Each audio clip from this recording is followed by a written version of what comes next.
আমরা দেশবাসী কাশ্মীর ফাইল দেখেছি। কাশ্মীর ফাইল দেখে অনেক কিছু অজানা জিনিস আমরা জানতে পেরেছি। অনেক সময় অনেক কিছু জিনিস আমাদের জানার ইচ্ছা থাকলেও হাতের কাছে বই পায় না, বই পায় তো সময় পায় না।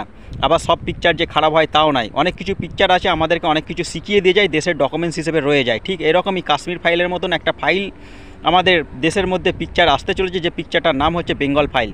সেই বেঙ্গল ফাইলের একটা 3.5 মিনিটের ট্রেলার আজকে রিলিজ হয়। এই ট্রেলারটাকেও আমাদের রাজ্য সরকার রিলিজ হতে দিচ্ছিল না, সমস্ত কিছু পরোয়া না করে, তোয়াক্কা না করে ডাইরেক্টর এই ট্রেলারটাকে রিলিজ করেছে আর পিকচারটাকেও রিলিজ করবে। আর আমি আমার দেশবাসীকে, বিশেষ করে আমাদের ওয়েস্ট বেঙ্গলবাসীকে অনুরোধ করব, এই বেঙ্গল ফাইল রিলিজ হওয়ার পর সকলে মিলে দেখবেন এই আমাদের পিকচারটার মাধ্যম দিয়ে দেশ কীভাবে বাঘ হয়েছে, দেশের মধ্যে মানুষকে কীভাবে বিভ্রান্ত করা হচ্ছে, দেশের মধ্যে মানুষকে কীভাবে অশান্তির মধ্যে ফেলা হচ্ছে, সমস্ত কিছু ডকুমেন্টস হিসেবে এই পিকচারটার মধ্যে তুলে ধরা হয়েছে।